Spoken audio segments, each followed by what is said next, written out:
चलिए आज जरा बात करते हैं एक नई तमिल फिल्म की। नाम है बॉम्ब। हाँ हाँ। हमारे पास टाइम्स ऑफ इंडिया का एक रिव्यू है, तो आज इसी पर थोड़ी विस्तार से चर्चा करते हैं। देखते हैं कि ये फिल्म आखिर है क्या और इसमें क्या खास है। हाँ बिल्कुल। मैंने सुना है इसकी कहानी थोड़ी हटके है, मतलब शुरुआत ही कुछ अजीब सी है। हाँ बहुत। कहानी है काला कबामई पाटी नाम के एक गांव की। अब वहाँ क्या है ना, दो धार्मिक गुट हैं, हमेशा आपस में मतलब लड़ते झगड़ते रहते हैं। अच्छा। और इन्हीं के बीच एक नास्तिक है, काथिरावन। एक रात वो बेहोश हो जाता है और फिर उठते ही नहीं। लेकिन अजीब बात यह है कि उसके शरीर से लगातार गैस निकलती रहती है। क्या गैस? हाँ, और यहीं से सारा मजा शुरू होता है। वो दोनों गुट जो हैं वो इस गैस को कोई मतलब दैवीय चीज मान लेते हैं। अरे वाह। और फिर काथिरावन के शरीर पर अपना अपना हक जताने लगते हैं। अच्छा। उसी का एक दोस्त है मणिमुथु। उसे लगता है कि शायद काथिरावन मरा नहीं है और वो सोचता है कि क्यों ना इस अजीब सी सिचुएशन का फायदा उठाकर गांव वालों को मतलब एक भोकाल किया जाए। ये तो वाकई बड़ा ही अनोखा कॉन्सेप्ट लग रहा है।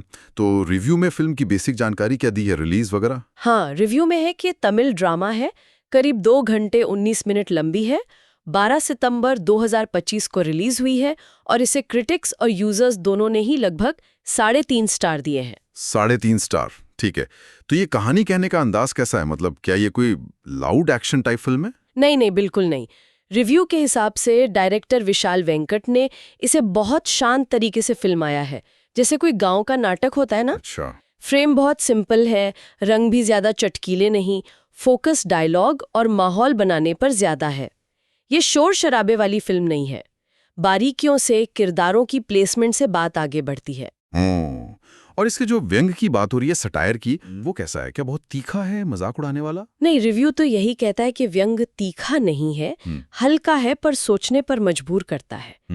ये सीधे सीधे मजाक नहीं उड़ाता, बल्कि धीरे से दिखाता है कि कैसे लोग मतलब डर हो, इज्जत का सवाल हो या अकेलेपन का एहसास, इन सब से निपटने के लिए विश्वास का सहारा कैसे लेते हैं। अच्छा। रिव्यू में मजाक में एक शब्द इस्तेमाल किया है, फाटाफेरियानिज्म।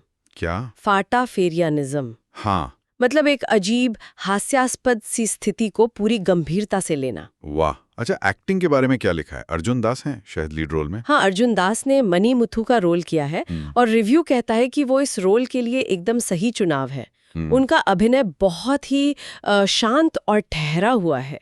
उनकी आवाज तो गहरी है ही। हाँ वो तो है, पर उनका काम उनके शांत रहने में और लोगों को देखने के अंदाज में ज्यादा दिखता है।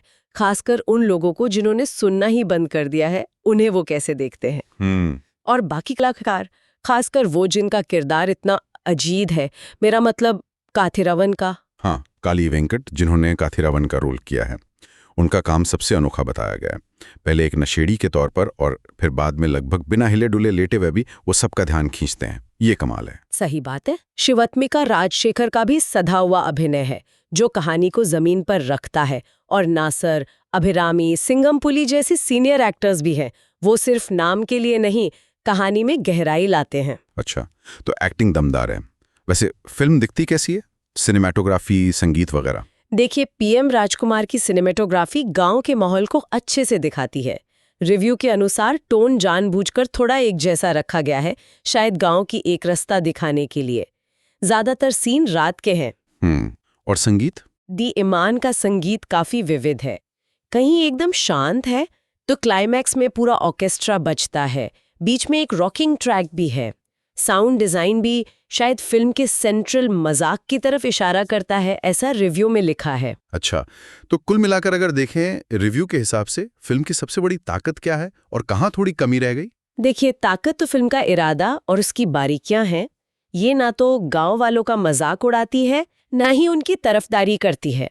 बस ये सवाल उठाती है कि समुदाय जो है वो विश्वास का इस्तेमाल कैसे करता है, डर, इज्जत, अपनेपन जैसी चीजों से निपटने के लिए। और कमजोरियां क्या बताई हैं? कमजोरी ये है कि फिल्म थोड़ी धीमी है, कहीं कहीं सुस्त भी लग सकती है, कुछ हिस्से दोहराव वाले भी लगते हैं। और जो आस्था पर टिप्पणी है वो शुरुआत में तो काफी तेज लगती है, पर अंत तक आते आते थोड़ी मतलब धुंधली सी हो जाती है। अच्छा, मतलब क्लाइमैक्स उतना असरदार नहीं है। हाँ, कह सकते हैं कि क्लाइमैक्स थोड़ा नरम है। इससे व्यंग्य की जो धार है वो थोड़ी कम हो जाती है। दर्शक शायद बहुत हंसने या चौंकने के बजाय सोचते हुए बाहर निकलेंगे। तो मतलब ये हुआ कि बॉम्बे एक अलग तरह की एक अनोखी कोशिश है। बिल्कुल। रिव्यू का निचोड़ यही है कि ये एक यूनिक फिल्म है। एक अजीबो-गरीब कहानी से ये दिखाती है कि समुदाय कैसे विश्वास बनाते हैं और डर या एकता जैसी भावनाओं से डील करते हैं। इसमें जो समाधान दिखाया है वो आधा धोखा है आधी दया, ऐसा कुछ। तो ये एक डायरेक्टर की फिल्म ज्यादा लगती है। एक्टिंग अच्छी है, खासकर अर्जुन दास की। संगीत भी बढ़िया है, लेकिन धीमी गति और अंत में व्यंग्य का हल्का पड़ जाना शायद इसे हर किसी के लिए न बनाए। सही कहा, शायद ये सबके लिए ना हो।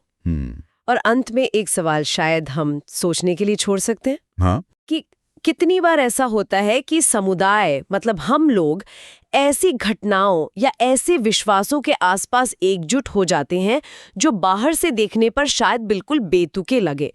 और ये बात हमारी जो साझा अर्थ खोजने की जरूरत है उसके बारे में क्या कहती है?